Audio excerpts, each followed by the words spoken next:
Yang kami hormati Ketua Gugus 4 Kecamatan Balong, beliau Ibu Yunarni SPD. Yang kami hormati Bapak dan Ibu Kepala Sekolah Dasar Gugus 4 Kecamatan Balong. Yang kami hormati pengajar praktik pendidikan guru penggerak Kabupaten Ponorogo, beliau Bapak Sigit Nurwijaya SPD MPD, yang pada saat ini beliau mohon izin tidak bisa hadir. Yang kami hormati pula Ketua KKG Gugus 4 Kecamatan Balong, beliau Bapak Iswahidi SPD MPD, dan seluruh peserta KKG, guru kelas, guru PAI, dan guru PJOK yang berbahagia. Alhamdulillah ala nikmatil iman wal Islam, la haula wala quwwata illa billah. Qala fi kitabil karim, a'udzu billahi minasy syaithanir rajim. Bismillahirrahmanirrahim. Yarfa'illahu alladhina amanu minkum walladhina utul ilma darajat. Al-ayah amma ba'du.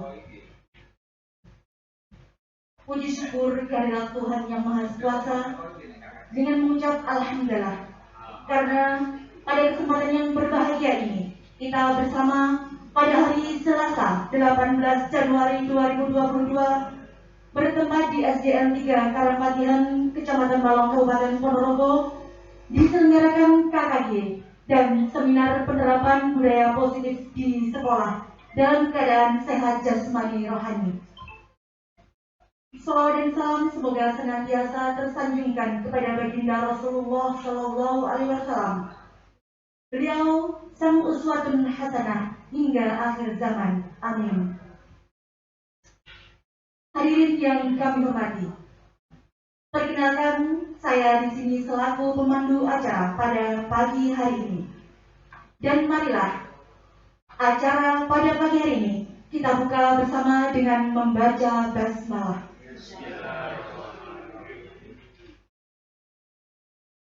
Menyanyikan lagu kebangsaan Indonesia Raya. Hadirin dimohon berdiri.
Hadirin kami persilahkan duduk kembali.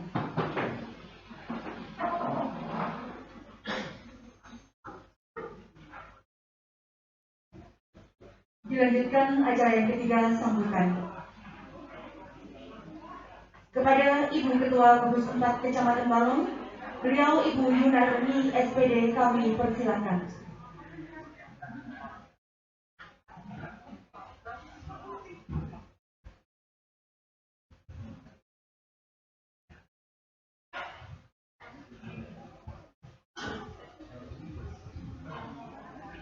Bismillahirrahmanirrahim. Assalamualaikum warahmatullahi wabarakatuh. Bapak Ibu Kepala Sekolah segugus 4 yang saya hormati, Bapak Iswahyudi selaku Ketua KKG gugus 4 Kecamatan Balong, yang saya hormati juga Bapak Ibu guru semuanya segugus 4 yang saya hormati. Pertama, marilah kita panjatkan puji syukur kehadirat Allah Subhanahu wa Ta'ala, yang mana pada hari ini kita masih berkumpul di ruangan ini dalam rangka KKG gugus 4 pada bulan Januari 2022 dengan tiada halal suatu apa. Kedua kalinya salawat salam kita aturkan kepada junjungan kita Nabi Agung Nabi Muhammad Sallallahu Alaihi Wasallam. Mudah-mudahan kita selalu dalam tuntunannya dan mendapatkan syafaatnya di yaumul qiyamah. Amin ya Allah Rabbal Alamin. Bapak Ibu yang saya hormati, terima kasih atas rawuh panjenengan semua pada pagi hari ini, pada siang hari ini, di mana akan diselenggarakan KKG setiap bulan atau secara rutin pada bulan Januari di tahun 2022 ini. Untuk itu terima kasih atas kehadiran panjenengan sedaya. Bapak Ibu yang saya hormati, dari Ketua K3S, ini masalah FLS 2N yang sampai saat ini untuk jenisnya belum ada, tapi ini insya Allah akan diadakan di bulan Maret. Nanti mungkin secepatnya Bapak Ibu panitia akan segera menyusun juknisnya untuk persiapan lomba di bulan Maret yang akan datang.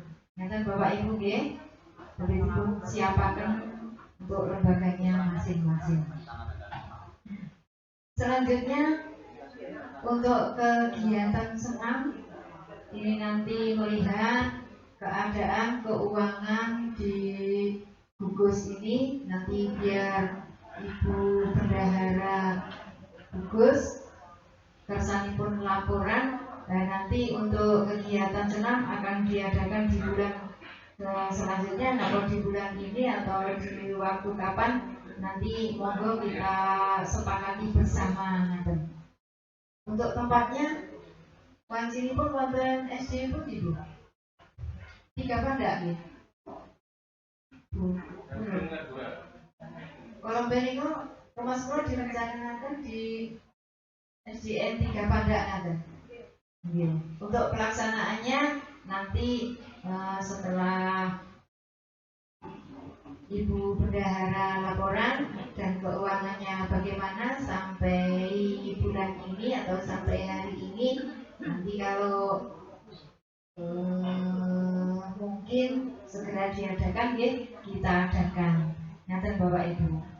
Nah, untuk KKG pada hari ini mungkin akan diisi oleh Bapak Iswahyudi selaku Ketua KKG gugus 4, dengan alhamdulillah modulnya dalam mengikuti pendidikan guru penggerak menika badhe dipun seminaraken dhateng kula panjenengan sedaya ingkang judulipun menika penerapan budaya positif di sekolah. Untuk itu monggo karena waktu sudah siang, segera saja kita lanjutkan, dan dari saya akhiri sekian saja. Ada kurang lebih mohon maaf yang sebesar-besarnya. Billahi taufiq wal hidayah. Wassalamualaikum warahmatullahi wabarakatuh.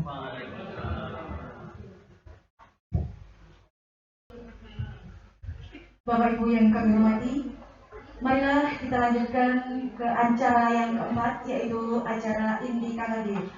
Dan pada kesempatan yang berbahagia ini akan kita ikuti bersama seminar penerapan budaya positif di sekolah yang akan disampaikan oleh calon guru penggerak Kabupaten Ponorogo. Yang terhormat Bapak Iswahyudi SPD MPD, kami persilahkan.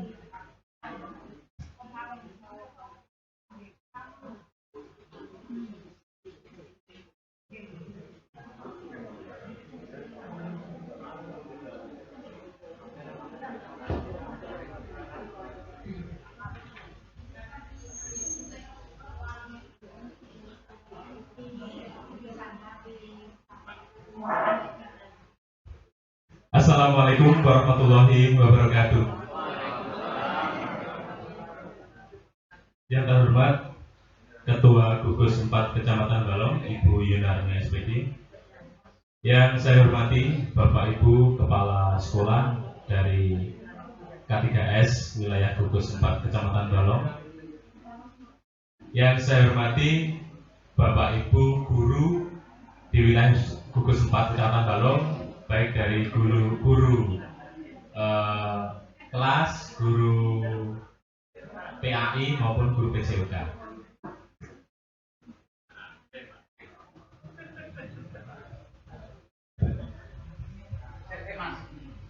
Sebelum dilanjut, ini dengan mesinnya boleh dirawiri kita nonton.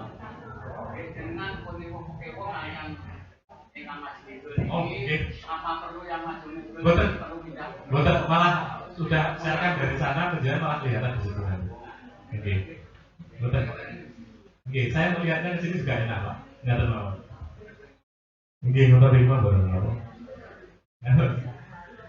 Puji syukur alhamdulillah pada hari ini kita bersama dapat melakukan kegiatan rutin kita KKG di wilayah Gugus 4 Kecamatan Balong. Karena atas berkat rahmat Allah yang Maha Kuasa inilah kita bisa mendapatkan kesehatan, keselamatan, sehingga kita bisa mengikuti acara ini dengan keadaan sehat walafiat, dengan tidak ada suatu apapun. Salam dan salam semoga tetap kita satukan pada junjungan kita Nabi besar Muhammad SAW yang telah memberikan bimbingan pada kita semua dari zaman jahiliyah sampai zaman keislaman seperti yang kita alami saat ini. Selanjutnya Bapak Ibu, setiap kali saya berbicara di sini tidak bosan-bosan saya sampaikan pada Bapak Ibu semuanya bahwasanya jangan pernah alergi dengan hal baru, karena pada dasarnya hal yang baru itu mesti enak. Ngerti Pak Gus nggih? Nggih. Biasanya pun kalau di medsos itu kalau ada postingan sudah lama di jawabannya wis tahu. Jadi sudah tahu berarti wis ora patek mending. Nggih. Berarti hal-hal baru inilah yang membuat kita lebih nyaman, membuat kita lebih excited begitu nggih. Membuat kita lebih bersemangat. Nah, untuk hal itu marilah kita hari ini kita juga akan belajar tentang hal yang baru. Memang hal yang baru itu kadang-kadang membawa hal yang sedikit kurang mengenakan begitu. Katanya Pak Anies begini, kita mengingat kembali masa kita ketika kita masih belajar di SMA. Kita ada pelajaran kimia, kita tahu batu bara ya? Batu bara. Batu bara itu unsur kimianya apa Bapak Ibu? Masih ada yang ingat? Sudah lupa. Karbon ya, arang kan? Arang, karbon, C. Kita juga tahu intan. Intan itu permata ya, batu mulia. Unsur kimianya apa Bapak Ibu? Sama, karbon.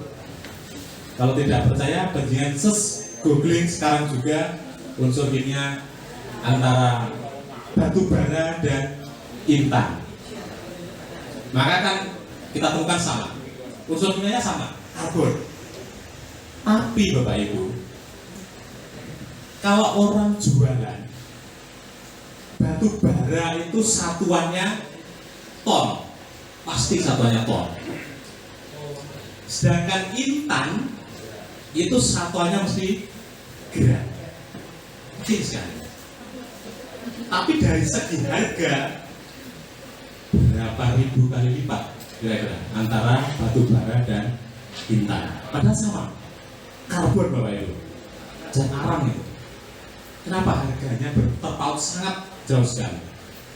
Intan beli berapa gram? Berapa gram? Kalau batu bara belinya berapa ton? Berapa ton? Kenapa? Padahal barangnya sama. Karena prosesnya Bapak Ibu. Intan itu karbon, tapi sudah melewati proses pemanasan dan pressure atau tekanan yang luar biasa dan proses waktu yang lama. Jadi intan itu karbon, tapi ditekan dengan tekanan atau pressure yang sangat tinggi dan suhu yang sangat tinggi. Maka menjadi hal yang bagus, hal yang mengkilat, yang harganya ribuan kali lipat daripada batu bara. Nah, demikian juga kita Bapak Ibu. Ketika ada hal baru, itu adalah tempat kita untuk mengasah kita, pressure, tekanan dari atas, mungkin dari Pak Pengawas, mungkin dari Bapak Kepala Sekolah dan sebagainya. Kita ditekan terus. Kita ditekan, dibakar dengan ketidaknyamanan. Karena dengan ketidaknyamanan itu akan menghasilkan hasil yang jauh lebih berharga. Makanya pembukaan saya untuk memotivasi panjenengan semuanya bahwa kita harus selalu bergerak, kita harus selalu berkembang untuk meningkatkan kualitas diri kita agar seperti intan tidak hanya stuck seperti di batu bara. Selanjutnya kita masuk ke materi inti kita Bapak Ibu mengenai penerapan budaya positif di sekolah. Seminar pada pagi hari ini saya lakukan pertama memang kita perlu penyegaran untuk lingkungan sekolah kita, seperti apa keadaan sekolah kita agar kedepannya lebih baik lagi. Gracias itu artinya terima kasih Pak. Berarti ini slide terakhir ini Pak.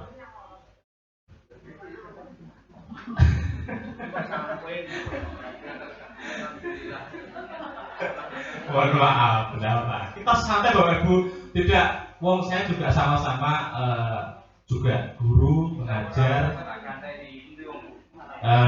Seperti panjenengan semuanya, saya bukan pengawas, saya bukan dari dinas pendidikan, tidak. Hanya saja pada saat ini saya itu mengikuti pendidikan guru penggerak. Saya angkatan 4 di Kabupaten Ponorogo, dan saya harapkan nanti setelah saya nanti juga ikut Bapak Ibu guru yang lain yang mengikuti guru penggerak di angkatan-angkatan berikutnya. Kalau masalah tugas contoh, kemarin juga saya sama teman-teman yang sekiranya masih ada kans waktu ya, karena yang mungkin 5 tahun menjelang pensiun sudah tidak boleh. Jadi yang masih muda, perkara tugas itu enak-enak, dan tugas saya harusnya juga ada semuanya. Jadi kalau penjara nanti ikut, sudah tinggal copy dari saya aja, ganti jenenge store pun hampir. Nah, begini Bapak Ibu, di program guru penggerak ini ada beberapa modul yang harus dilalui. Nah, sekarang ini saya baru dapat sepertiga dari modul. Jadi ada 3 modul, saya baru dapat 1 modul, dan di akhir modul itu harus ada seminar menyampaikan hasil apa yang sudah saya dapatkan selama 2 bulan itu. Nah, intinya kita rangkum dari modul 1 itu adalah budaya positif di sekolah. Apa maksudnya budaya positif? Ini dilandasi dari filosofi pemikiran Ki Hajar Dewantara. Hebatnya program guru penggerak Bapak Ibu, kalau program yang dulu-dulu itu landasan pemikirannya, atau kalau kita semua membuat suatu karya tulis, itu dasar pemikiran atau apa yang buku sebagai digunakan sebagai rujukan itu ya, itu apa, kajian pustakanya itu selalu mengambil dari buku-buku karangan luar negeri, ahli-ahli dari luar negeri. Sedangkan untuk guru penggerak ini rujukan utamanya justru dari bukunya Ki Hajar Dewantara. Apa intinya? Yang pertama, bahwa pendidikan adalah tempat persemaian benih-benih kebudayaan untuk menyemai, tempat untuk menumbuhkan generasi-generasi bangsa. Oke? Generasi bangsa ini bisa tumbuh dengan baik jika tempat untuk menyemainya itu juga baik. Jadi membangun budaya positif. Budaya positif ini dimulai dari kelas, dari sekolah, karena itu adalah tempat penyemaiannya di situ. Dan guru sebagai apa? Guru itu karena disemai, guru itu berperan sebagai petaninya, Bapak Ibu. Guru berperan sebagai petani. Winih itu sudah dari orang tua, dari wali murid. Sedangkan kita wikur nandur njogo tanduran kuwi saapik-apike. Lek eneng uler ya diilaki. Mungkin ada jamur disemprot terus dirabuk. Perkara dadine piye bocah itu tidak 100% kita yang menentukan. Wis diopeni apike kadang-kadang ya sik elek. Nah, masalah itu kita jangan terlalu berpikir jauh ke sana. Kita konsentrasi saja bagaimana kita merawat tanaman itu sebaik-baiknya. Ini, jadi Ki Hajar Dewantara anak beli kodrat masing-masing semenjak lahir. Jadi tidak seperti ahli luar negeri yang menganggap bahwa anak itu seperti kertas kosong yang manut plek seperti apa kemauan gurunya. Tidak. Anak itu punya bakat sendiri-sendiri. Bocah niku lek pas dasare ora iso matematika. Ngatek ngoncrot. Ngatek gurune pegel iki ora iso. Yang dia memang tidak bisa, yang tadi misalkan anak itu hobinya voli, yang olahraga. Diwarai matematika jan ora nyantol, mbok ning voli pinter, Pak. Niku memang bakatnya anak di situ. Terus dari Ki Hajar Dewantara itu menganggap bahwa anak itu memang sudah punya bakat bawaan. Nah, kita tinggal menuntun bakat bawaan itu agar nanti ke depannya ketika anak itu masuk di dunia pekerjaan atau kehidupan yang asli dia jalani itu mencapai kebahagiaan. Yang kosong gara matematika, kados nggih kula contoh mawon kula jenenge Perdi. Pas 5 ini Pak Modo ini, yang nggak jenenge marah matematika, moncrot, tidak akan bisa. Tapi dia punya kelebihan yang lain. Terus dasar pemikirannya itu, kita awalnya di situ. Sebelum masuk ke positif.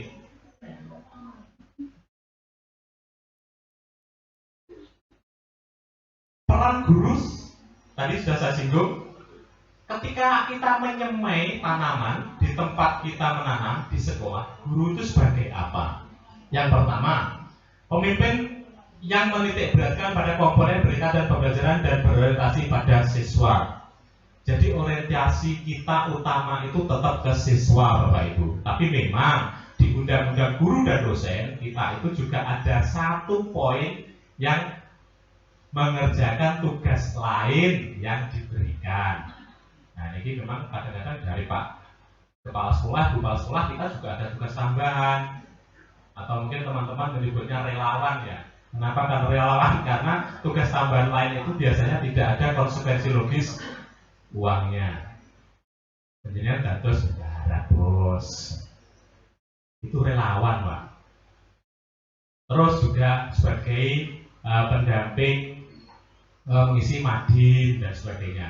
Itu tugas tambahannya. Tapi untuk tugas utamanya kita tetap berorientasi pada siswa. Apapun yang kita lakukan di sekolah itu tetap tujuannya nguri-nguri tanduran tadi ya siswa kita itu, memperbaiki siswa itu agar jadi seperti yang mereka inginkan, bukan yang kita inginkan. Sekali lagi saya tekankan, kita mendidik anak seperti yang nanti mereka harapkan, jangan seperti yang kita harapkan. Lek penjenengan orientasinya seperti apa kita harapkan, gelo penjenengan pengen dia murid dia, pinter-pinter, fisiknya api-api, gitu, diatur penak-penak, tapi anaknya sopo itu pasti tidak ada seperti itu, angel kabeh.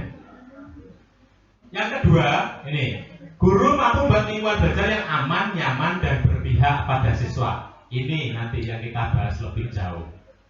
Walaupun bibit yang kita tandur itu tidak kurang bagus, mungkin dari varietas yang kurang bagus, tapi kalau kita menanamnya itu diuri-uri dengan sepenuh hati, dirabuk, sukete dilai, kalau ada tanaman liar yang mengganggu di sisih ini, kalau misalkan tanamannya merambat, ya dirambatkan pada tempat yang bagus, insya Allah nanti hasilnya juga bagus. Guru berperan menunjukkan kepemimpinan murid, yaitu membantu murid mandiri dalam belajar, memunculkan motivasi. Ini kadang-kadang tanpa kita sadari, itu saya sendiri juga pernah mengalami. Saya itu pernah justru malah menjatuhkan mental murid saya. Tidak saya bangun, tapi saya jatuhkan. Itu juga pernah. Tak lokne dulu Pak Kasarane. Nah, itu tidak boleh. Kita harus selalu menyanjung anak, karena setiap anak itu adalah istimewa. Keistimewaannya apa? Nah, itu tugas kita. Kita mencari keistimewaan anak itu apa. Karena nanti ke depannya keistimewaan inilah yang kita bangun. Jangan sampai kita memaksakan kehendak kita, marahi kudu matematika oleh 10, kita berusaha sekuat tenaga, tapi memang anak itu tidak bisa. Tapi padahal dia punya potensi yang bagus, misalkan olahraga. Karena kita egois, kita mengharapkan anak seperti keinginan kita, akhirnya kompetensi atau potensi anak itu terpendam, tidak bisa terangkat, malah justru dia jatuh karena sering kita marahi karena tidak bisa mengerjakan soal.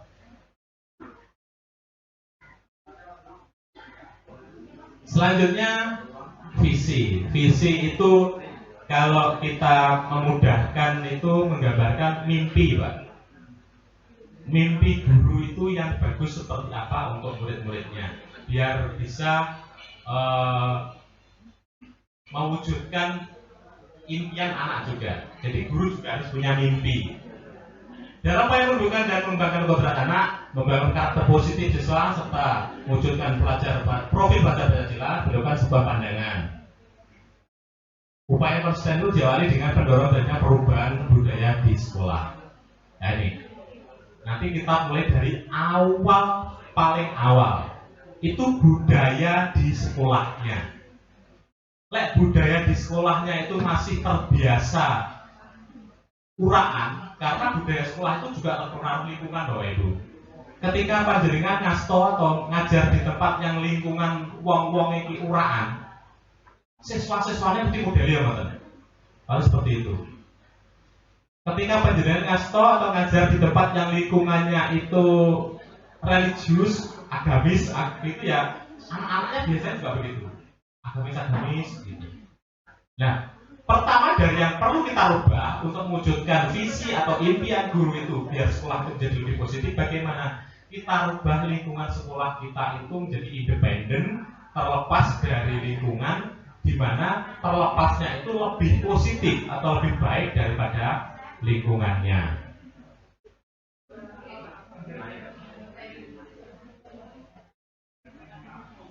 Cara merubahnya bagaimana? Di program Guru Penggerak itu memakai tahapan-tahapan yang dinamakan inquiry apresiatif, Bapak Ibu. Inquiry apresiatif. Artinya apa? Kita melakukan perubahan itu berdasarkan potensi atau modal yang kita punyai. Tidak memandang kekurangan yang kita punyai. Jadi kalau waktu rapat di sekolah, guru dengan kepala sekolah dan anggota sekolah yang lain, itu jangan memunculkan pertanyaan awake dhewe iki kurange apa.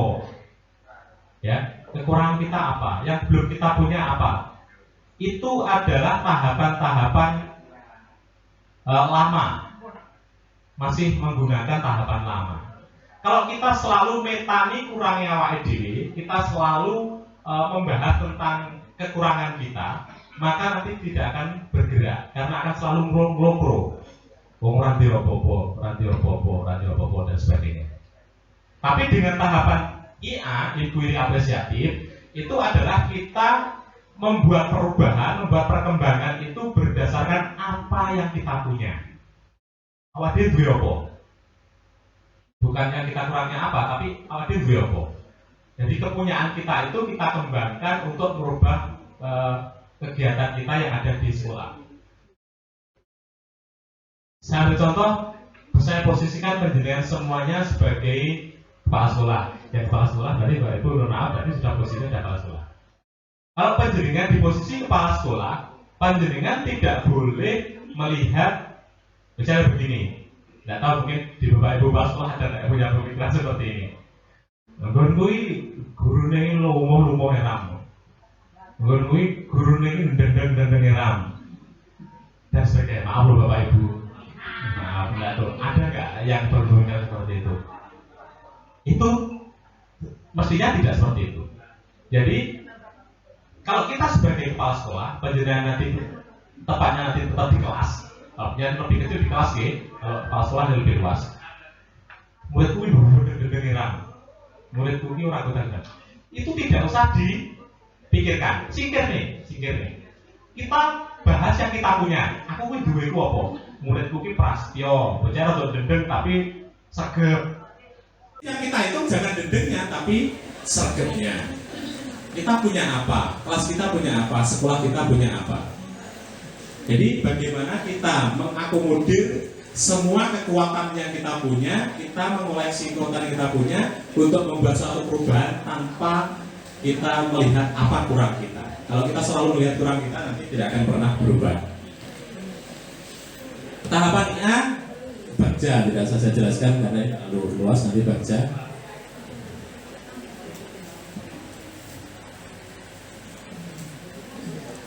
Budaya positif. Budaya positif ini mengacu pada kebiasaan positif yang dilakukan oleh semua warga sekolah. Kebiasaan positif disebut bersikap, perilaku, dan seterusnya. Disiplin positif. Apapun yang ada di sekolah yang sudah baik itu silakan dilanjutkan. Mencuci tangan, salam, senyum, sapa, berdoa sebelum pelajaran. Saya kira itu sudah umum di sekolah kita semuanya. Nah, sekarang kita akan berusaha bagaimana mungkin ada hal-hal yang mungkin kita belum lakukan di sekolah kita, tapi tetap bersifat positif. Cara caranya nanti bagaimana? Diawali dari kelas kita sendiri, Bapak Ibu. Untuk membuat suatu budaya yang positif, kita akan belajar tentang teori motivasi perilaku manusia. Ada 3 motivasi. Kalau Bapak Ibu kepala sekolah nanti juga mempelajari motivasi dari Bapak Ibu gurunya atau warga sekolah yang lain. Kalau kita sebagai seorang guru, kita harus mempelajari motivasi dari anak-anak didik kita. Yang pertama, sifat kita menghindari ketidaknyamanan. Kalau dari segi guru saja, biasanya ditunjuk untuk menjadi bendahara bos seperti muntir. Tidak nyaman. Saya sakit, itu tidak nyaman. Kalau dari siswa juga begitu. Kenapa? Mungkin dari kelas kita banyak anak itu yang sering keluar, karena mungkin mereka merasa tidak nyaman dengan pelajaran panjenengan. Jadi yang pertama, motivasinya tidak nyaman.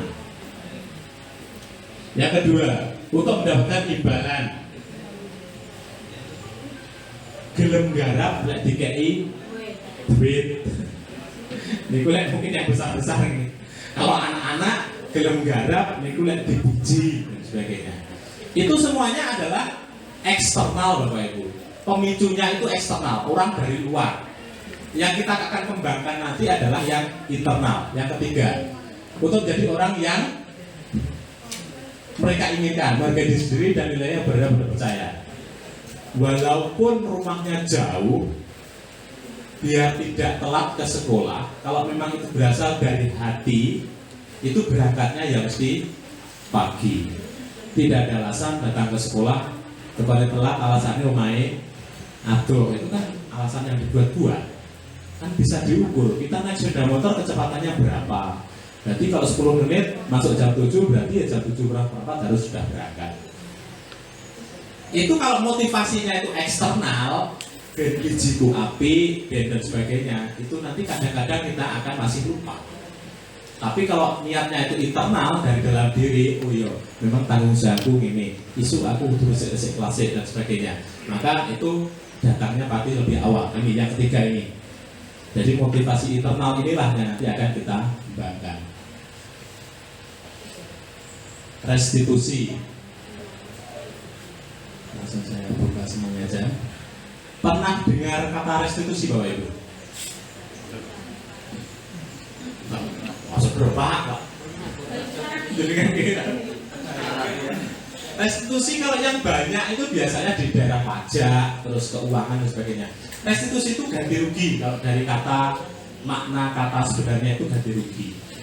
Tapi yang akan kita bahas nanti bukan masalah ganti rugi untuk masalah materi, tapi kita akan menganalisa restitusi mengenai kegiatan anak-anak di kelas kita. Yang pertama, restitusi nanti kita buat dengan adanya pembentukan keyakinan kelas. Nanti kita bahas di belakang banyak keyakinan kelas. Mengetahui kebutuhan dasar manusia, kita lihat anak kita itu butuhnya apa. Nah, memang bocah besok atau sekolah murid kulon itu kebutuhannya mereka butuh kebebasan. Itu juga ada kebutuhan dasar manusia itu apa. Ada aja. Jadi kita ketahui dulu kebutuhan mereka itu apa. Mereka butuhnya bebas. Jadi di dalam kelas ya agak saya longgarkan. Mengetahui posisi kontrol guru. Seperti apa kita bersikap. Terus penerapan segitiga restitusi nanti di belakang ada. Keyakinan kelas. Ini nanti yang diharapkan dari Dinas Pendidikan, saya mendapatkan materi ini dari guru penggerak, diwajibkan melakukan seminar ke Bapak Ibu semuanya, dan nanti diharapkan Bapak Ibu semuanya melakukan ini di kelasnya masing-masing. Semuanya diharapkan begitu Bapak. Yang kelas adalah nilai-nilai kebajikan atau prinsip universal yang disepakati bersama secara universal. Kalau zaman dulu adalah namanya tata tertib kelas. Membuat tata tertib kelas. Terus ada perubahan lagi itu namanya kesepakatan kelas. Dan yang terakhir ini namanya kita adalah keyakinan kelas. Keyakinan kelas itu seperti apa nanti lebih jelasnya di belakang.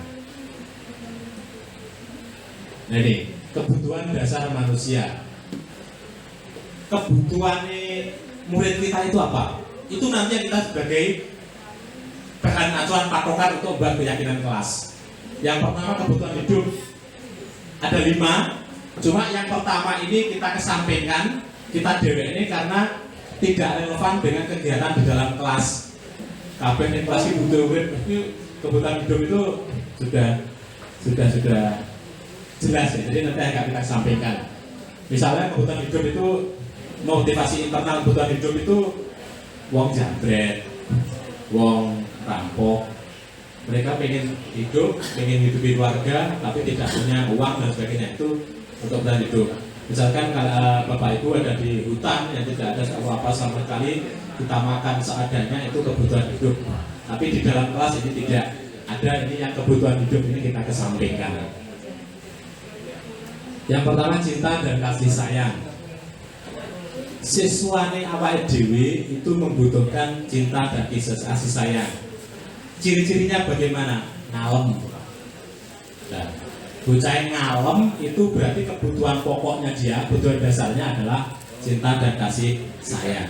Bocah yang ngalem ya. Yang kedua, kuasa. Ya, penguasaan. Pengen kita jegek di depan teman-temannya. Ciri-cirinya bocahnya mesti rotok, meleleng, rotok nakal, rotok meleleng. Aku lo kuat. Nah, ini penguasaan. Aku kilo iso dan sebagainya. Yang keempat, kebebasan. Kebebasan ini sing ning jero kelas sing kotekan, sing nyanyi-nyanyi, orang nakal jadi bocah. Neng saesise.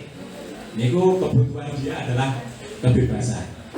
Dan yang terakhir adalah kesenangan. Kancane ranyanya pun dijahi, dibejek, nyapo. Karena dia kesenangan. Gaya dolanan, pas diulang gambar. Karena dia kesenangan. Dari keempat yang kita gunakan nanti, yang hidup ini ada kita sampaikan, yang kebutuhan hidup ini karena kita tidak relevan dalam kelas. Karena semuanya kebutuhan hidupnya sudah tercukupi. Maksudnya yang masuk dalam kelas itu semuanya hidup gitu ya. Jadi cinta, kekuasaan, kebebasan, dan kesenangan. Bagaimana cara menumbuhkannya? Kita memposisikan sebagai apa kita di kelas kita. Contoh beberapa posisi kontrol guru. Yang pertama seorang penghukum. Jadi sing tetek hukum, tetek nyeblak, tetek jiwit, kula ini. Dia memposisikan diri sebagai seorang penghukum. Ini akan membuat anak biasanya lebih takut. Yang kedua membuat orang merasa bersalah. Ini biasanya ibu-ibu. Nah terus piye kowe lek ngono kuwi? Lek pecah, kayak terus ngono piye? Kowe lek kono-konone piye? Ya. Ini membuat orang merasa bersalah. Anak kita menjadi merasa bersalah. Biasanya ibu-ibu.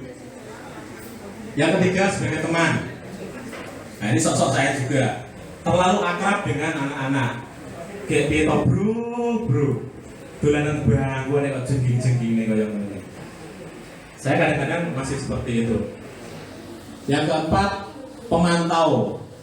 Rada gagas di sawah. Muridnya di top nih. Yang ketiga, manajer. Nanti yang kita beda. Manajer ini adalah bagaimana seorang guru itu bisa merangkum dari seluruh posisi yang 1, 2, 3, dan 4. Kita memberikan sanksi kepada anak tapi tanpa membuat anak merasa bersalah. Kita membuat anak tidak mengulangi perbuatannya yang kurang bagus, hanya seperti seorang teman, tapi gugu begitu. Kita juga tetap mengawasi mereka. Jadi untuk posisi manajer ini merupakan rangkuman dari posisi kontrol 1, 2, 3, dan 4.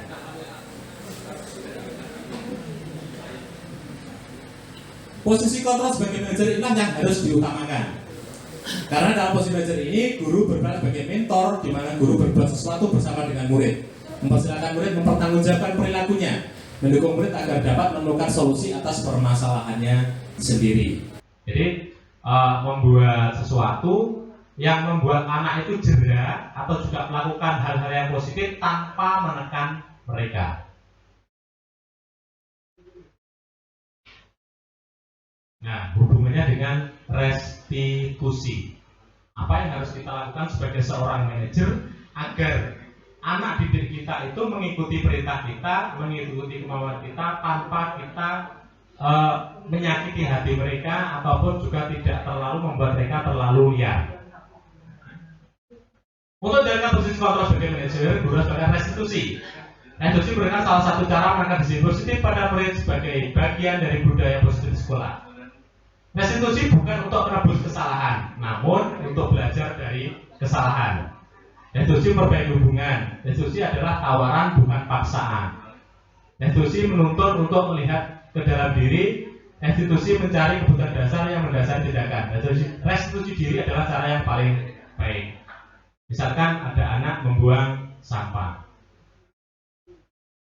Jangan sampai, tapi saya juga masih begitu.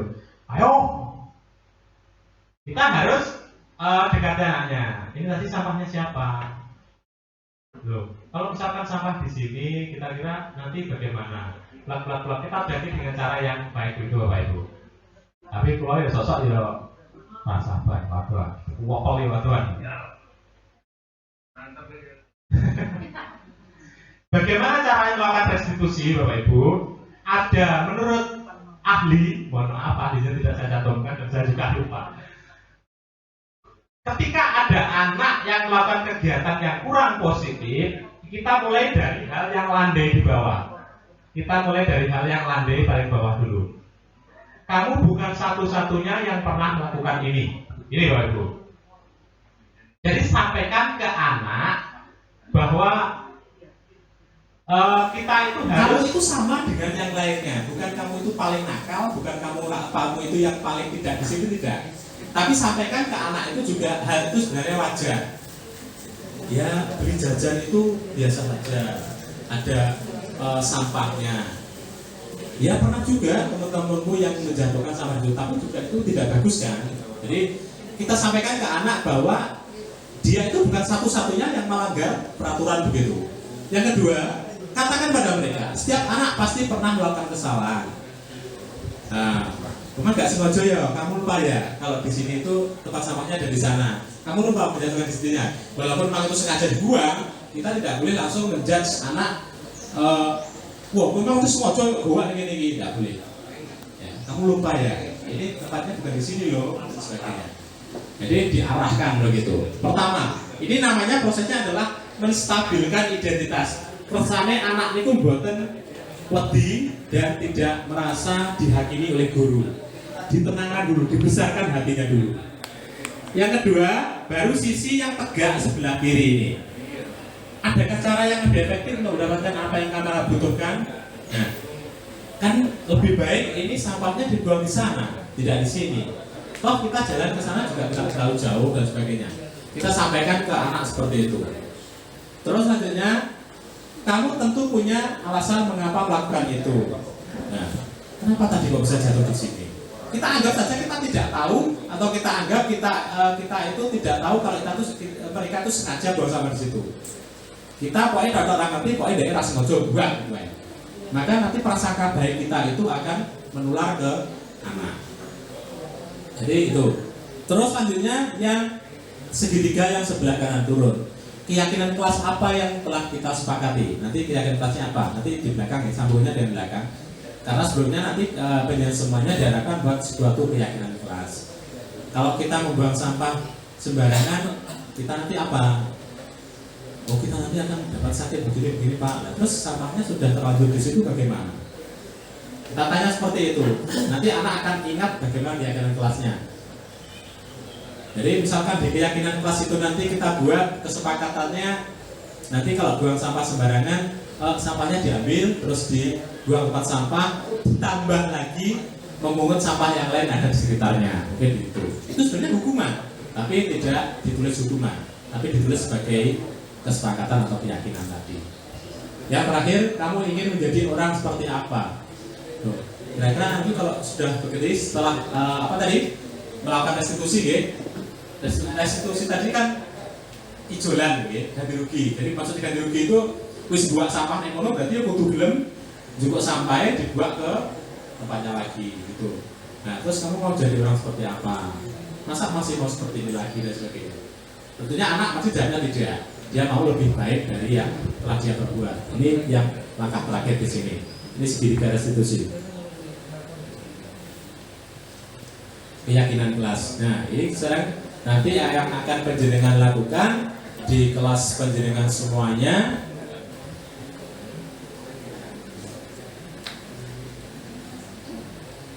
Mengapa keyakinan kelas? Kok bukan tata tertib kelas dan sebagainya?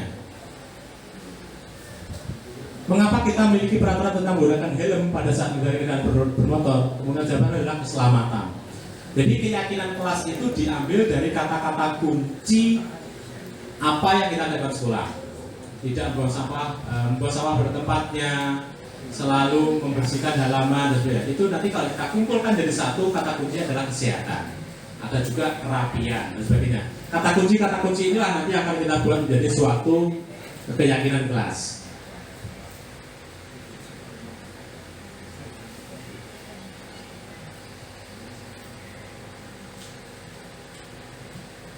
Pembentukan keyakinan kelas ini nanti yang Bapak Ibu mohon untuk dilakukan di sekolahnya masing-masing. Keyakinan kelas bersifat lebih abstrak daripada peraturan yang lebih rinci dan konkret. Tadi saya contohkan, misalkan peraturan di kelas penjenengan ditulis dilarang membuang sampah di dalam kelas. Terus ada lagi dilarang apa-apa. Biasanya kalau peraturan itu banyak negatifnya, dilarang, tidak boleh, dilarang, tidak boleh, tidak boleh. Tapi kalau keyakinan kelas, kalimat-kalimat negatif itu diubah menjadi positif, menjaga kebersihan lingkungan. Gitu. Jadi nanti sudah lebih abstrak, tapi kalau dibedah isinya lebih banyak. Keyakinan berupa pernyataan-pernyataan universal, umum, tidak khusus. Misalkan tidak boleh mencoret bangku, itu sangat spesifik sekali. Tidak boleh menggeser bangku, itu spesifik sekali. Nanti keyakinan kelasnya apa?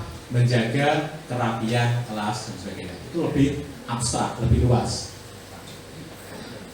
Pernyataan keyakinan kelas ternyata dibuat dalam bentuk positif. Tadi saya sampaikan.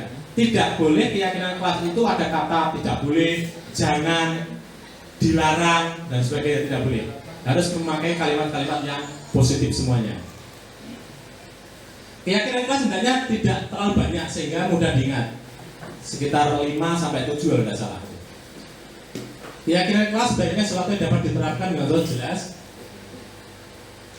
bersedia meninjau kembali dari waktu ke waktu jelas. Jadi kalau pelaksanaan, misalkan kita buat 5 butir keyakinan kelas, kalau 5 butir itu sudah terlaksana dengan baik, maka bisa butirnya itu diganti dengan butir lain untuk menambah hal positif yang ada di kelas lanjut dengan semuanya. Prosedurnya begini Bapak Ibu, tidak lama. Membuat keyakinan kelas itu paling 1 jam pelajaran sudah selesai. Yang pertama, curah pendapat tentang kelas impian. Jadi Bapak Ibu silakan menemui muridnya masing-masing di kelasnya masing-masing, tanya. Kamu itu pengennya kelas ini seperti apa? Sebanyak-banyaknya. Kamu pengen kalau Pak Guru itu ngajar seperti apa?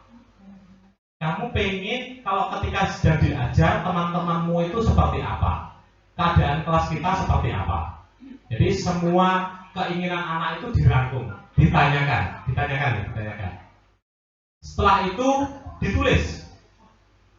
Jadi setelah ditanya Bapak Ibu, penjenengan nanti silahkan tanya muridnya. Adik pengennya kelas itu ya apa toh?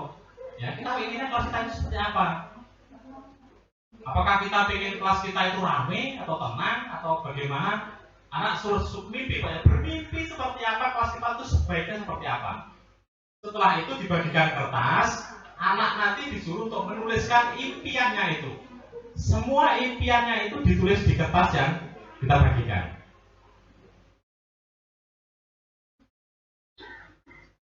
Nah, nih. Jadi dari kertas yang kita bagikan, anak itu menuliskan impiannya kelasnya ini seperti apa yang mereka inginkan.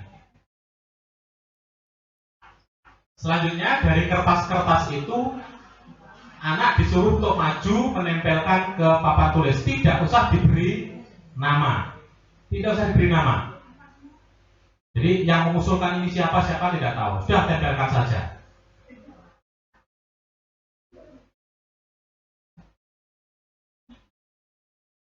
Nah, baru setelah itu bisa gurunya yang menulis atau bisa juga muridnya yang nulis.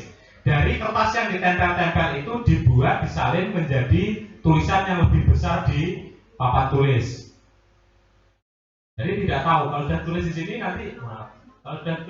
nanti, nggak tahu ini tulisannya siapa, tadi hasilnya punya siapa, sudah nanti acak di situ. Acak. Ini adalah rangkuman dari impian-impian mereka, kelas mereka seperti apa yang mereka inginkan. Setelah itu, memberikan label pada kelas impian yang sejenis. Misalkan kita punya murid 20 anak. Dari tulisan 20 anak itu pasti, walaupun secara kalimat berbeda-beda, tapi mempunyai inti yang sama. Ada beberapa yang mirip-mirip. Tadi saya sampaikan bahwa kata abstrak itu bisa keindahan, bisa keselamatan, bisa kerapian, ketertiban dan sebagainya.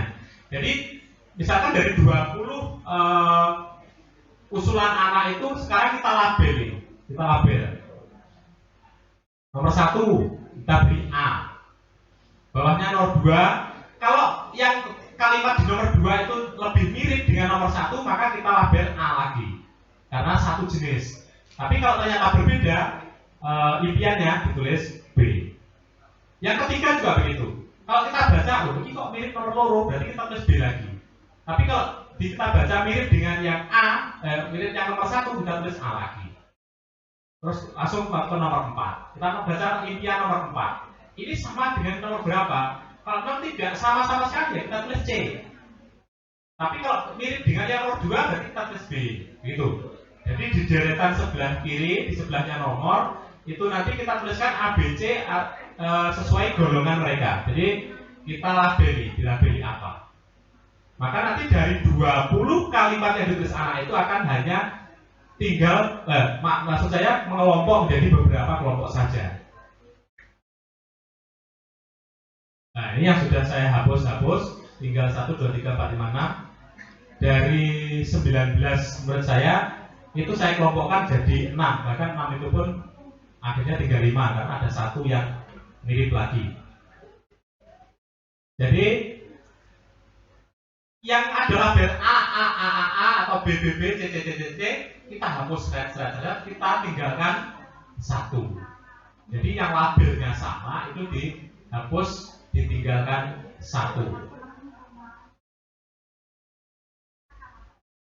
Nah itu saya buat A, B, C, D, E, F itu masih 6.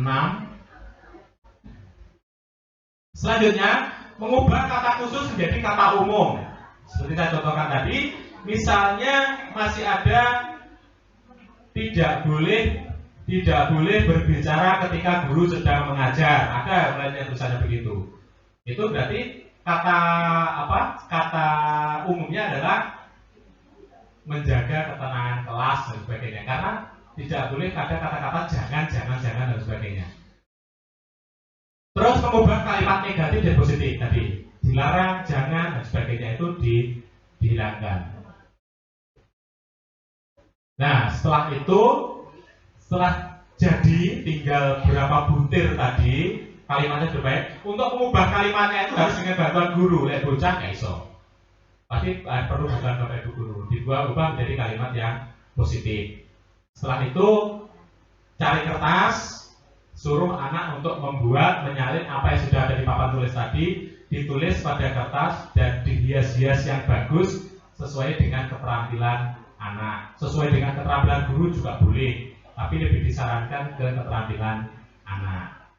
Tapi gaya guru itu lebih berharga, rodok elek, tapi gayane murid, kan begitu. Ditulis. Setelah ditulis di kertas, ditempel di papan tulis dulu, terus dikaji bersama, bareng-bareng. Yang sudah kita buat ini kira-kira kurangnya apa ya, gitu. Jadi seperti quality control gitulah sebelum disahkan. Nah ini menyepakati keyakinan kelas. Kita sepakati.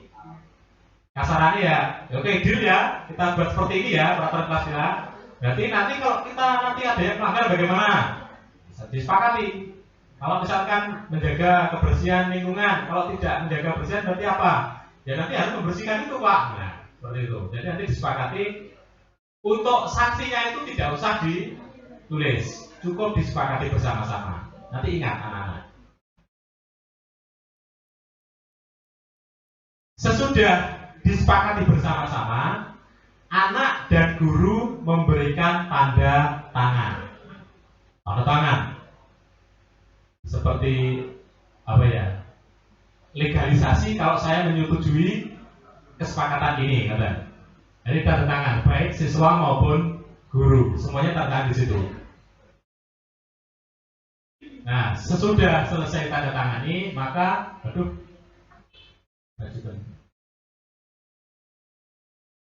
ditempel di dinding kelas.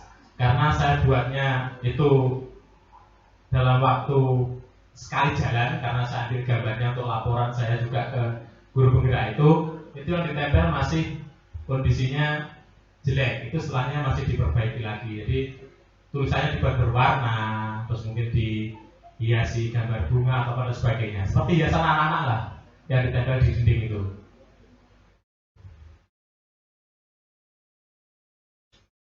Nah, ini komitmen. Istilahnya kayak dijanji begitu ya. Kita sepakati ini, kita ikuti aturan ini begitu dengan anak-anak. Komitmen bersama. Ini contoh keyakinan kelas, ya. Modelnya bermacam-macam, beda-beda, terserah penjenengan, kalimatnya terserah. Dan tidak harus mencakup 100% keinginan atau peraturan yang ada di sekolah panjenengan. Karena apa? Misalkan di sini ada 5 poin. Ketika sudah 1 semester, ini sudah terlaksana semua bagus, ini bisa dirubah. Yang sudah bagus dihilangkan, yang masih belum terlaksana baik dibiarkan, ditambah dengan poin lain. Yang sudah bagus dihilangkan saja, diganti dengan poin lain yang baru, itu boleh. Setiap anggota kelas perlu belajar. Berarti apa intinya? Anak tidak boleh mengganggu temannya lain yang sedang belajar. Aslinya kata-kata negatifnya begitu, tapi dibuat menjadi positif. Setiap anak perlu senang. Berarti gurunya tidak boleh marah. Misalnya begitu. Setiap anggota kelas perlu melakukan tugas. Ini berarti KRP, kalau setiap ada tugas itu semua anak harus mengerjakan. Tidak boleh lupa mengerjakan PR dan sebagainya. Tapi rumputnya di sini. Setiap anggota kelas perlu saling menghargai. Bullying, mungkin masih ada yang anak yang lebih kuat, yang punya kebutuhan dasarnya tadi, penguasaan tadi, sering membuli teman-temannya dan sebagainya. Ini maksudnya seperti ini, tidak boleh ada kata-kata negatif. Ya. Setiap anggota kelas perlu merasa aman. Mungkin maaf, masih ada anak yang sok gelem, jupo dan sebagainya.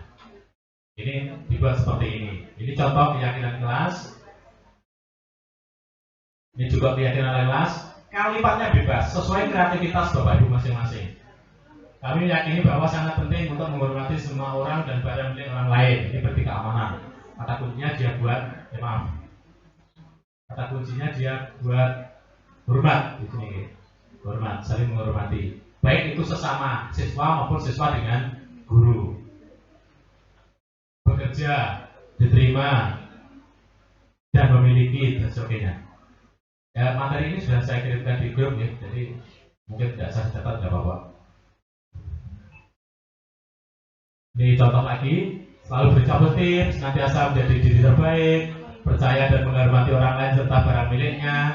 Mungkin ada sing sok nyuwai kertasnya kancane dan sebagainya. Kalimatnya buat seperti ini. Berkomitmen terhadap setiap tugas, senantiasa membantu dan sebagainya. Membantu berarti kerjasama. Yang sudah ditempel di kelas, saya nyomot dari Google, bagian semua juga mungkin bisa lihat. Bisa dibuat papan terus ditempelkan. Ini masih pakai kata-kata lama, gitu, kesepakatan kelas. Sekarang tulisannya keyakinan kelas, kesepakatan kelas. Selalu menjaga kebersihan kelas dan halaman sekolah. Jadi seperti itu. Kalimatnya kalimat-kalimat positif. Ini mungkin ada hias, nanti ditempel di link seperti itu. Saya nyomot di Google. Terus ada juga yang seperti ini, keyakinan kelas. Kami bekerja sama menciptakan ketertiban kelas, sebagainya. Jadi itu kesepakatan yang mereka buat. Nah, itu contoh-contohnya. Harapannya Bapak Ibu, kita sekarang dihadapkan pada era di mana anak-anak sekarang itu hidup di era digital, di mana peralatan IT yang sekarang ada itu ibaratkan sebuah pisau. Pisau kalau digunakan oleh perampok nanti akan jahat Bapak Ibu, akan melukai orang lain. Tapi kalau pisau digunakan oleh dokter bedah, walaupun itu digunakan untuk menyayat juga, tapi arahnya adalah lebih baik untuk menolong orang.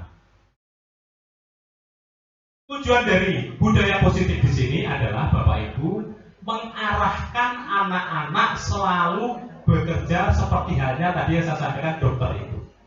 Menggunakan alat, komputer, gadget, internet dan sebagainya. Itu dengan dasar kebaikan. Hal-hal yang positif. Hal-hal yang positif ini dimulai dari dalam kelas. Maksud Bapak Ibu, dan hal-hal positif itu yang paling dasar dimulai dengan membuat keyakinan kelas. Untuk pelaksanaannya seperti apa nanti? Ya sambil jalan. Karena saya sendiri juga masih sambil jalan. Hasilnya seperti apa? Harapannya dengan budaya positif, dengan lingkungan yang positif, semua tindak tanduk anak itu juga semuanya bersifat positif. Kalaupun dia nanti pegang cangkul, ya tidak untuk menubruk orang, tapi ya untuk bekerja di sawah. Kalau dia pegang pisau, bukan untuk melukai orang, tapi juga untuk menolong orang. Anak-anak pegang HP, pegang gadget, pegang laptop, bukan untuk mengakses hal-hal yang kurang bagus, tapi justru untuk hal-hal yang baik dan untuk menambah wawasan dia sendiri. Mungkin demikian Bapak Ibu yang dapat saya sampaikan. Harapannya semuanya nanti Bapak Ibu setelah seminar ini membuat keyakinan kelas di kelasnya masing-masing. Selanjutnya mungkin bisa masuk ke tanya jawab Bu. Langsung atau langsung nih. Terima kasih. Mungkin selanjutnya saya buka pertanyaan. Materi saya mulai dari awal sampai terakhir. Silakan untuk yang mungkin belum jelas karena keterbatasan saya untuk menyampaikan materi, silakan mengajukan pertanyaan. Monggo. Monggo. Pak Lut, monggo Pak Lut. Pak Lut. Monggo. Monggo ingkang Sekiranya ada yang belum jelas materi yang mana,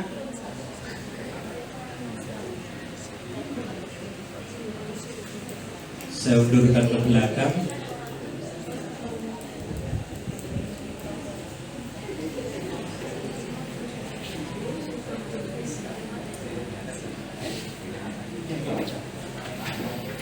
Intinya Bapak Ibu, budaya positif itu dimulai dari yang paling kecil, yaitu di dalam kelas. Nanti kalau kelas Bapak Ibu itu sudah terbiasa dengan budaya positif, maka akan mengembang ke seluruh sekolah. Jadi tidak hanya di dalam kelas, tapi ketika di luar kelas, seluruh sekolah pun juga berimbas berbudaya positif.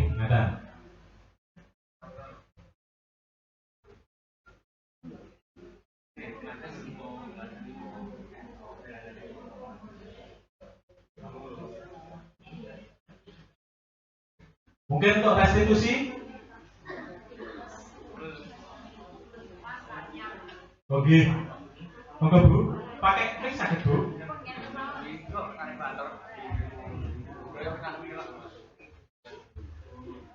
Berkali daripada bertanya-tanya nih Mas. Untuk pelaksanaan apa? Keyakinan kelas sama budaya positif. Keyakinan kelas itu Oke. di dalam pembelajaran atau di luar pembelajaran Mas? Ngatur mawon. Assalamualaikum. Oke. Terima kasih Bu.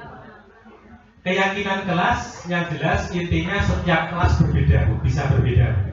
Kalau tata tertib itu kan yang buat mungkin sekolahan dan tiap kelas itu selalu sama. Untuk keyakinan kelas itu dibuat intern di dalam kelas, dibuat intern masing-masing kelas maksudnya, bukan dalam kelas. Tapi untuk pelaksanaannya tidak hanya waktu pembelajaran, tapi juga ketika anak itu mulai datang pagi, start untuk masuk kelas sampai pulang. Jadi mengatur juga bagaimana keadaan anak itu ketika di luar ruangan juga Bu, tapi masih berada di lingkungan sekolah. Jadi pelaksanaannya secara keseluruhan, tidak hanya ketika di dalam kelas. Oke. Terima kasih Bu. Ada lagi monggo?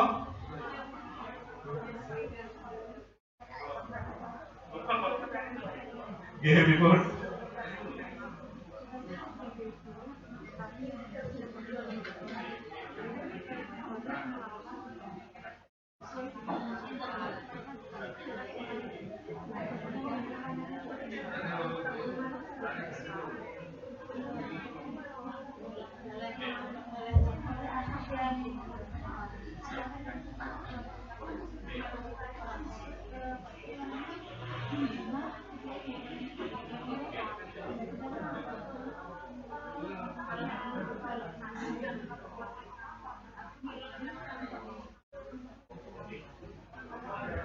Terima kasih. Karena mungkin Bapak Ibu tidak mendengar apa yang disampaikan Bu Dina, saya ulangi lagi dengan pengeras suara nih.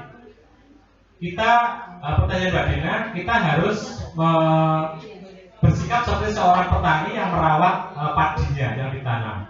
Kita harus membimbing mereka sesuai dengan kodratnya mereka masing-masing. Padahal di sekolah Bu Dina ada anak yang berkebutuhan khusus yang ketika ditanya dia disuruh apa-apa tidak berangkat dan sebagainya. Bagaimana sikap kita? Yang pertama begini Bu Dina, kita harus melakukan satu hal yang namanya diferensiasi. Ada istilah diferensiasi. Jadi di guru gerak juga di kegiatannya lain sebenarnya ada istilah diferensiasi. Diferensiasi itu dan asal katanya dari different artinya berbeda. Jadi kita bersikap itu begini Bapak Ibu. Ketika murid kita itu 20, guru itu harus punya muka 20. Ngerti Bapak Ibu? Jadi kalau penjenengan punya 20 siswa, penjenengan harus punya muka 20. Maksudnya muka dulu 20 bagaimana? Kita sikap kita itu berbeda Pak. Ketika ke anak A dengan ke anak B, ke anak C itu semuanya harus berbeda. Semuanya. Jadi tidak hanya ke kelompok ini, kelompok itu tidak. Jadi kita harus benar-benar bersikap 20 macam. Untuk anak yang pinter, mungkin kita juga bersikap pinter. Untuk anak yang mungkin weden, apa istilahnya? Kadang wonten sing migran. Kita tidak boleh berbicara seperti kalau kita berbicara dengan anak yang kendel. Langsung gedak, budak orang, ya langsung dong. Anaknya langsung akan tidak berani ngomong apa-apa. Jadi intinya, jika ada anak yang diam itu kita ambil tadi kebutuhan pokok manusia tadi. Kan tadi ada 5. Kebutuhan pokok itu ada 5 yang dibawa. Yang pertama hidup.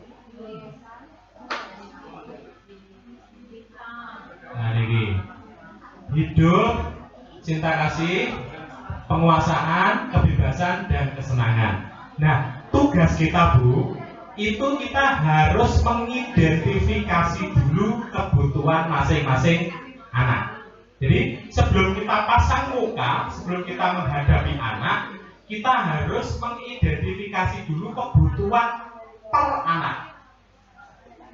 Ini beban berat ya, per anak. Jadi ketika si anak itu diam, ketika anak itu tidak berani, tidak mau, kita harus mengidentifikasi penyebabnya apa.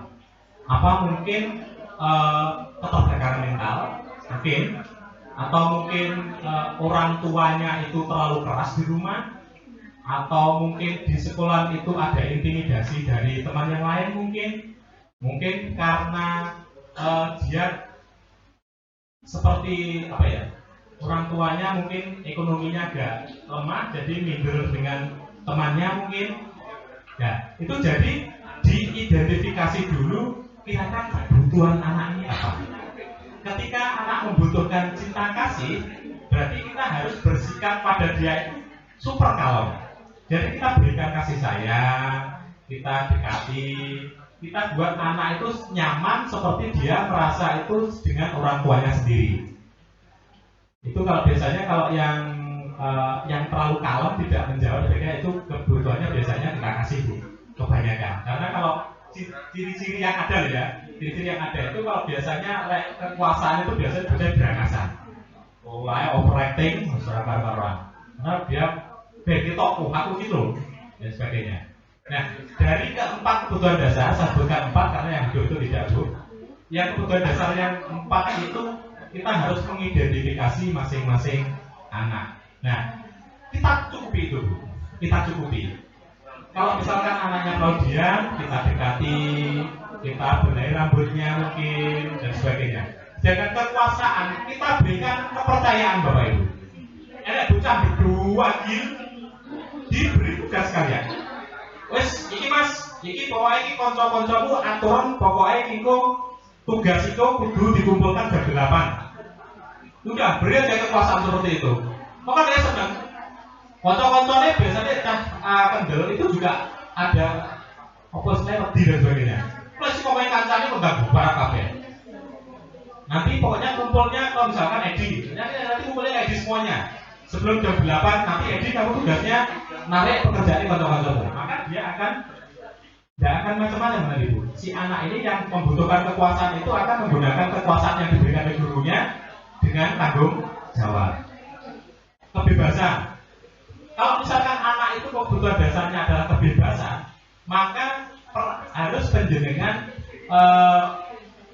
introspeksi diri. Mungkin saya terlalu mengekang apa di dalam kelas ini, benar. Mungkin terlalu keras dalam menyampaikan materi, atau mungkin ketika mengajar itu terlalu tegang dan sebagainya. Itu kita belajar diri, kita berikan apa yang dimau anak. Kalau kesenangan, nah ini kita harus mengajar dengan fun, benar-benar seneng, santai, bermain dan sebagainya. Nah, jadi untuk mengatasi anak seperti itu, kita melihat dulu, identifikasi dulu kebutuhan anak itu apa. Nah, untuk satu hal, misalnya anaknya berkebutuhan khusus agak apa itu? Untuk idiot, itu memang materinya harus kita turunkan Bapak Ibu. Materinya kita turunkan. Intinya kasarannya ya, kita jangan dongkole bocah saiki perkara ora iso pelajaran. Kita bisa mendongkol apa dongkol itu Pak? Menunda kenaikan nih. Menunda kenaikan itu mungkin karena super nakal. Maksudnya super nakal itu mungkin narkoba, gitu ya. Terus mungkin 1 bulan penuh, 2 bulan tidak masuk dan sebagainya. Itu ada kemungkinan untuk tinggal kelas. Tapi kalau alasan penjenengan tidak naik kelas karena bodoh, itu sudah nggak ada lagi sekarang, nggak boleh. Lah bu, ndore sapa loh bu, kesugah loh bu, nyenunggane. Caranya bagaimana? Materinya yang kita turunkan. Kalau KKM orang lain itu mungkin anak ini bisa mengerjakan perkalian di bawah 100. Ya nanti KKM untuk anak ini gede-gede nih menghafalkan perkalian di bawah 10 bawa piye. Itu hebat loh Pak. Lihat mulai bicara kok apa ya? Kurang telulas begitu. Soalnya juga begitu. KKM bisa naik kelas kalau nilainya 75. Soal si bocah ora iso niku wae nggih damel soal. Buatkan soal yang mudah, jadi nilainya ya panggah 70. KKM-nya untuk naik kelas 80, 70. Si anak itu banyak rasio. Ya soalnya gendut nih, pada dikancane begitu ya belum.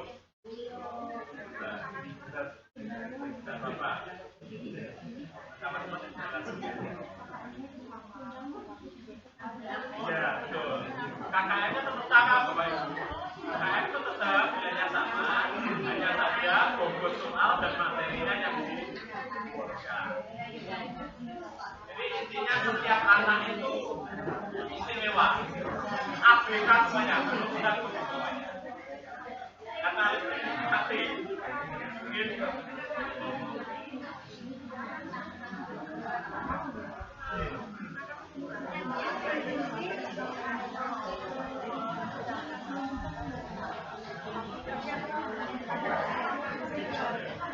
Bapak, ya, ada pertanyaan lanjutan Bapak Ibu dari Ibu Dina.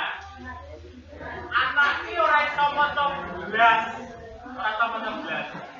Niku jenengan mulang niku nggih jenengan apa iki ngoten mawon. Lha pas ulangan piye? Yang tekoni yo wis. Iya, bisa ya? Boleh. Bisa. Boleh, Pak. Buktinya apa? Kan renang. Yang tekoni loro tambah loro piro boleh. Enggak apa-apa, bener. Enggak tulis. Kalau memang bener-bener enggak bisa, Pak. Untuk tangan.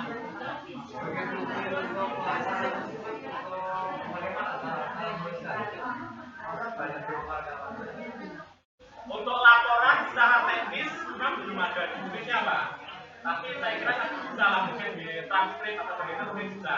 Tapi yang jelas memang sampai sekarang belum ada jenis yang spesifik untuk laporan itu, tapi pada intinya tidak boleh kita mendiskriminasikan anak yang lain karena gara-gara memang kemampuannya kurang.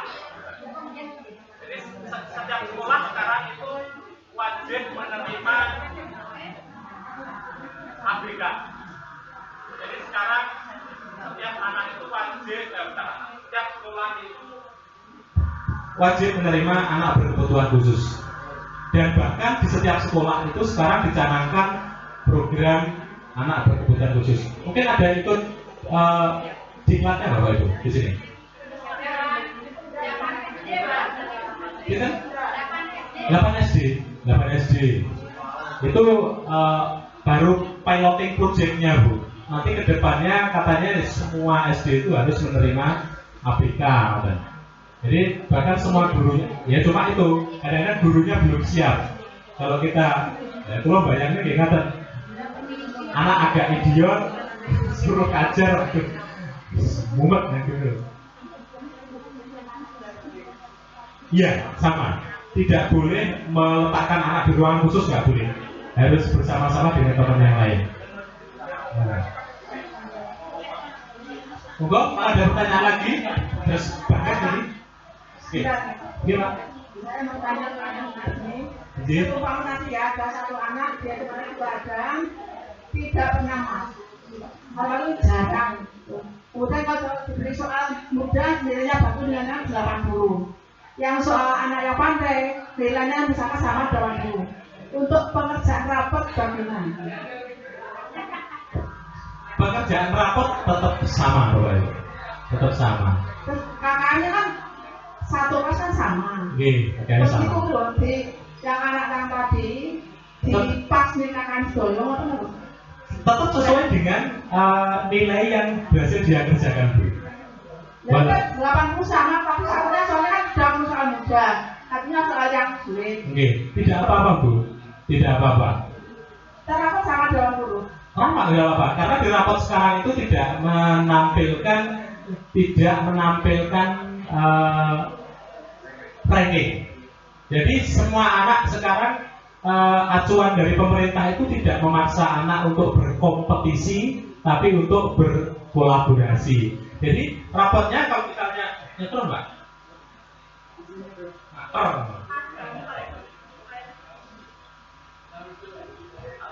jangan malah jadi begitu Bu, tetap sesuai dengan apa yang dia hasilkan, dia kerjakan.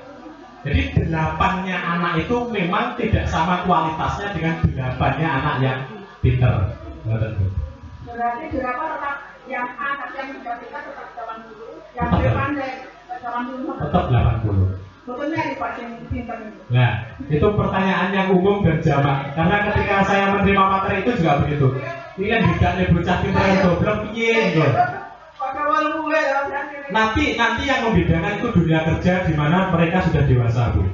Jadi jadi pendidikan di sekolah itu tidak untuk menentukan anak itu nanti besar seperti apa. Jadi yang menentukan anaknya sendiri.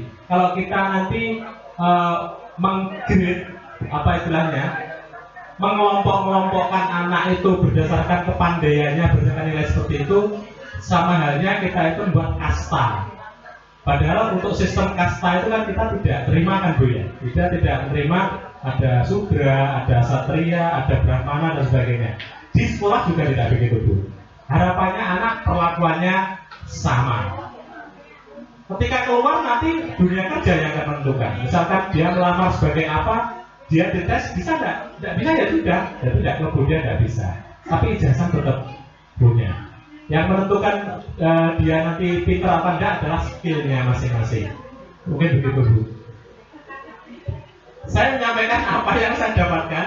Kalau pakai penjelasan mungkin ada masih mengganjal, mungkin bisa didiskusikan dengan lain waktu atau mungkin orang yang di atas saya gitu. Monggo.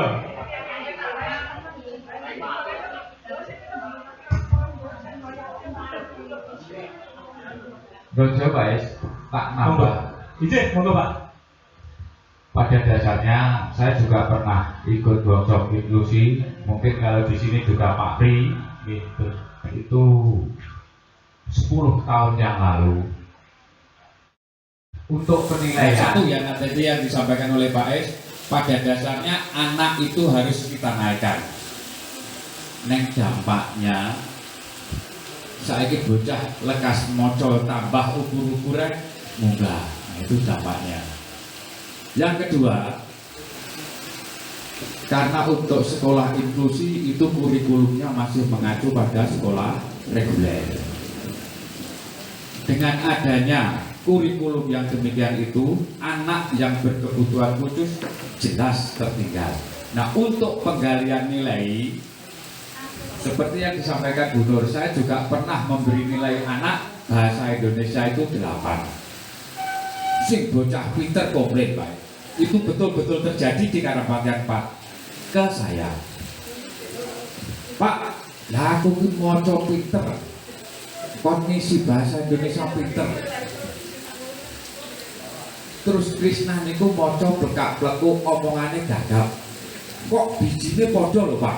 Rapot digawa kedua. Terus niku ya saya jawab. Udah negara nanti.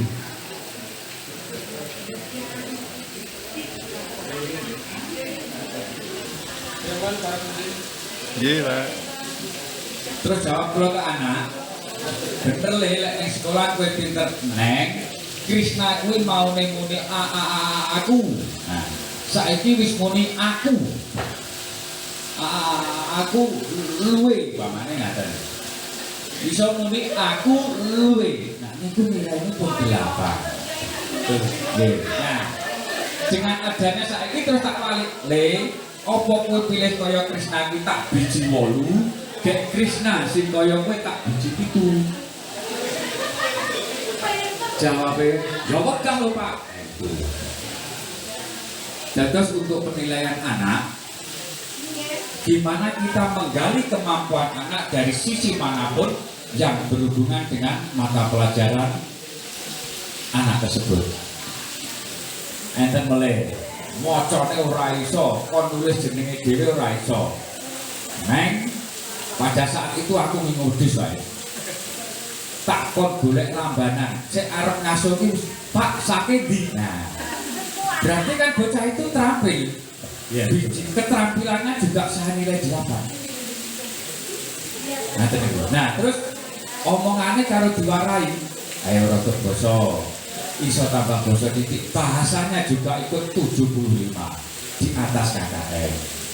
Jadi meskipun nanti reguler kurikulumnya, nah untuk anak ABK monggo kita menyesuaikan, menggali berdasarkan kemampuan dan peningkatan anak selama pembelajaran tersebut. Sementara ngata Pak. Masih luar biasa. Dan memang itulah intinya seperti itu. Yes. Yang saya sampaikan tadi intinya ya seperti itu. Jadi intinya anak itu ya seperti itu. Kita tidak boleh membuat kasta di dalam kelas kita. Ini golongan pinter, ini golongan goblok. Upama enaknya cukup di pikiran kita saja. Tapi sikap kita ke anak tetap sama, dan penilaiannya juga seperti itu. Orang itu wis belas wis tekoni ya wis. Ditekoni. Misalnya kayak diwaca kuwi, tekoni ae. Biji sudah bisa. Ngoten. Mungkin ada lagi Bapak Ibu? Monggo Pak.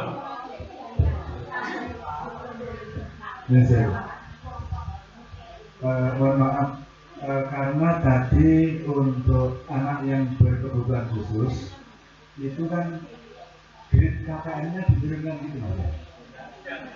Jadi KKN sama, ya. Kalau KKN sama, yang misalnya sama, tapi berarti untuk semua kerangka pembelajaran kita kan berkelas dan dulu misalnya adik kelas kita ada anak yang ketiga ya, anak yang berkebutuhan khusus. Berarti untuk kelas saya itu nanti untuk perangkat pembelajarannya double apa apa memang ada nanti misalnya ada anak yang berkebutuhan khusus itu diselipkan untuk kegiatannya berbeda gitu apa seperti apa? Terima kasih Pak Kadiono. Untuk perangkat pembelajaran tetap sama persis dengan apa yang kita buat untuk anak-anak reguler. Hanya saja begini Pak, setiap KD yang kita buat itu kan ada dibuatkan indikator IPK dari C1, C2, C3, C4, C5. Nah, untuk yang anak yang agak lambat itu C-nya kita turunkan Pak Kadiono. Jadi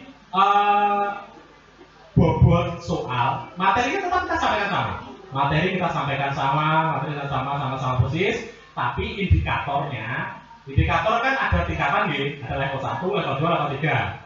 Nah, itu levelnya, itu indikatornya kita turunkan untuk si anak yang bergerak tadi. Jadi, misalkan matematika, tadi saya contohkan, menghafalkan perkalian di bawah 100. Ya, si anak itu nanti ya diambilkan ya mungkin di bawah 10 saja, tapi kan tetap sama, di bawahnya 100, tapi grade-nya bawah. Ya, perangkat belajarnya harus sama persis. Cuma soalnya mungkin beda. Kalau kita membuat asesmen penilaian itu soalnya berbeda.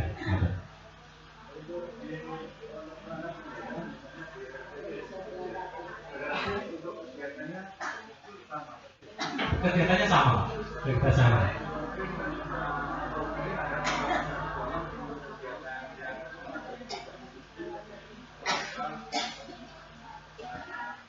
Sejauh yang saya tahu tidak ada.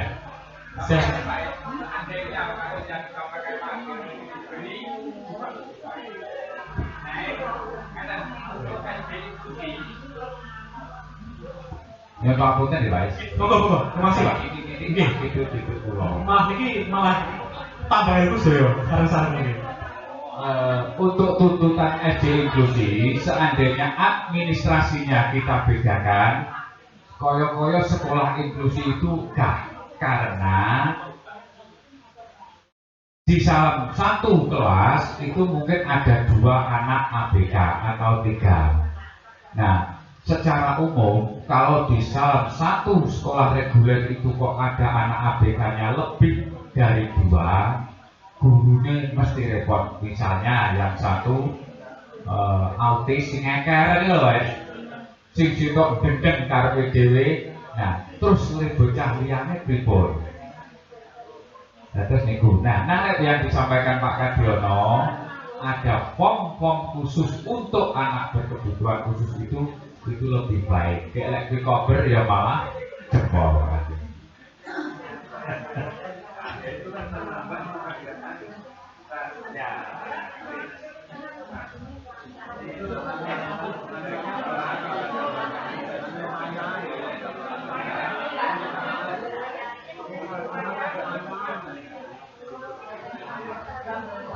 Kalau untuk kegiatan pembelajarannya belum sama. Cuma mungkin perhatian kita aja yang berbeda.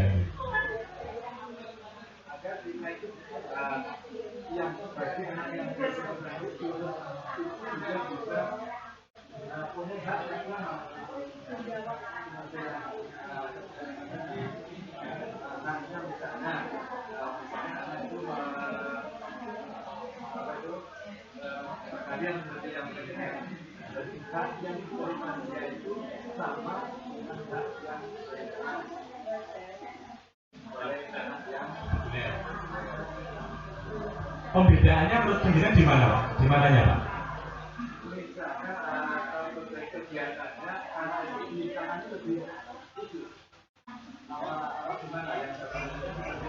Loh, iya, kalau itu yang saya bahasakan dengan perhatian tadi Pak. Memang betul.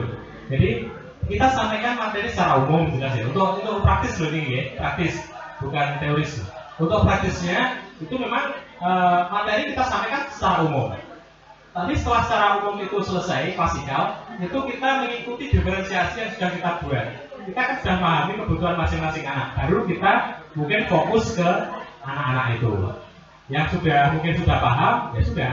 Jadi dia tinggal masuk ke pengayaan dan sebagainya. Kita fokusnya kita alihkan ke anak yang mungkin pemahamannya masih agak kurang, termasuk ABK tadi. Tapi untuk secara administratif penambahannya di mana lo malah belum begitu belum banyak menemui untuk situ. Jadi secara administratif RPT dan sebagainya sama, masih tetap sama dengan yang reguler.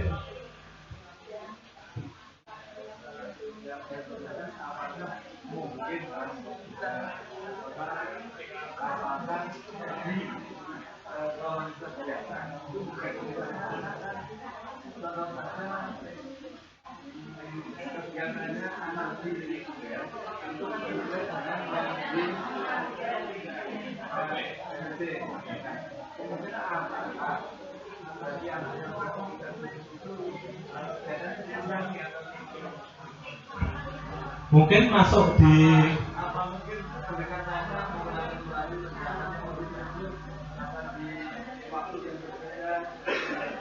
saya kira itu Pak, tergantung si pengajarnya, si gurunya saja begitu. Kalau misalkan guru itu bisa mengatur sendiri kegiatan pembelajaran dia di kegiatan pembelajaran di ABPG, itu tanpa tercantum pun saya kira karena guru bisa mendiferensiasi anak, itu pelaksanaannya bisa ditambahkan. Tapi kalau dia ingin tercatat dan resmi di situ ditambahkan, saya kira juga lebih bagus seperti yang disampaikan oleh Pak Agus tadi. Mungkin begitu. Bukan hanya itu Pak, kita harus memahami seluruh anak beda itu juga sudah tambah banyak di sini Pak. Munyen. Selama ini kan kita mulai mesti podo kabeh kan, mesti puas seluang. Jadi kita harus membuat pembedaan itu. Betul.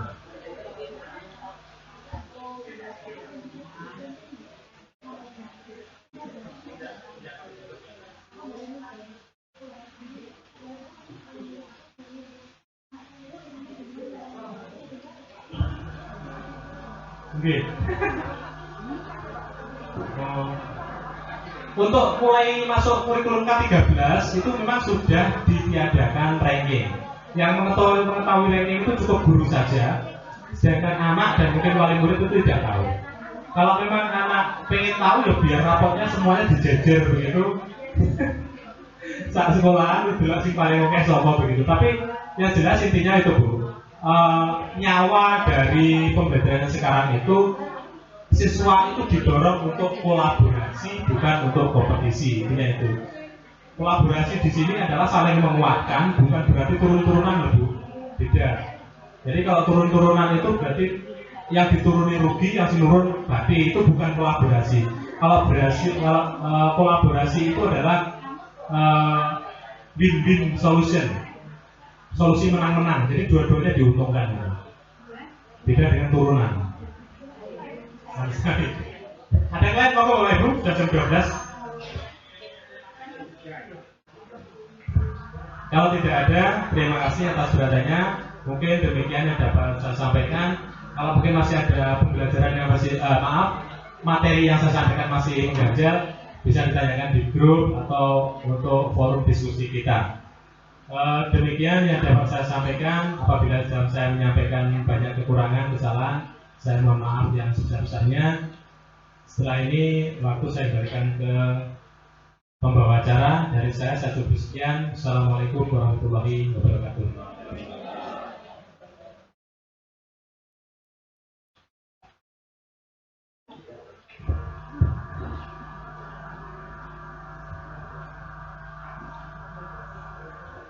Demikian paparan seminar dengan tema penerapan budaya positif di sekolah yang disampaikan oleh Bapak Iswaili SPD NPD. Semoga bermanfaat untuk kita semua. Amin ya rabbal alamin. Dilanjutkan acara yang kelima. Kepada yang terhormat Bapak Kasran SPDI dipersilakan untuk memimpin doa. Assalamualaikum warahmatullahi wabarakatuh. Bapak sekalian, marilah kita sejenak memohon kepada Allah Subhanahu wa taala dengan mensamikkan hati, menundukkan kepala, dengan doa mudah-mudahan acara kita pada pagi hari ini mendapat berkah dan mendapat ridho dari Allah Subhanahu wa taala, dan betul-betul ilmu yang telah disampaikan oleh Pak Iswaili selaku calon guru penggerak dapat bermanfaat bagi kita semua, dan mudah-mudahan kita tujukan kepada Bapak Iswahudi dengan pelaksanaan pada pagi hari ini, siang hari ini dapat memperlancar kegiatan yang dimaksud sesuai dengan tujuan dan harapan beliau.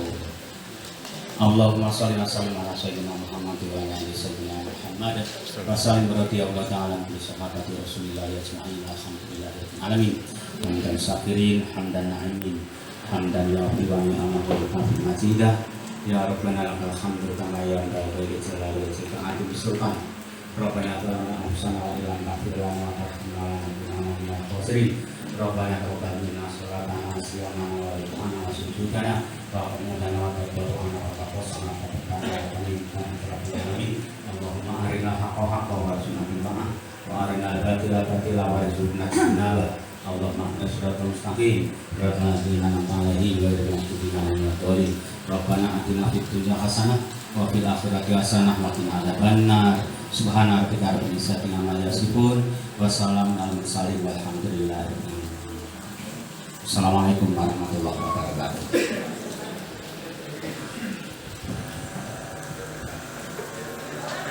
Demikian serangkaian acara pada hari ini, dan sebelum kita tutup, marilah kita membaca Alhamdulillah. Dan sebelum kita pulang ke rumah masing-masing, maka kami akan sampaikan selamat dan sukses kepada Bapak Iswahudi SPD MPD selaku calon guru penggerak dari Kabupaten Ponorogo. Semoga dimudahkan, dilancarkan semua prosesnya, dan benar-benar mampu menggali potensi diri untuk dapat berbagi, mengembangkan kemampuan menjadi bagian perubahan di dunia pendidikan, serta dapat meningkatkan kualitas diri sehingga menjadi suri tauladan yang bermanfaat di dunia hingga di akhirat. Dan tentunya semoga menjadi motivasi bagi Bapak Ibu guru yang lain untuk menjadi kader penggerak pendidikan di masa yang akan datang. Jadi saya selaku membawa acara, terima kasih atas perhatiannya. Mohon maaf jika terdapat salah kata. Wassalamualaikum warahmatullahi wabarakatuh.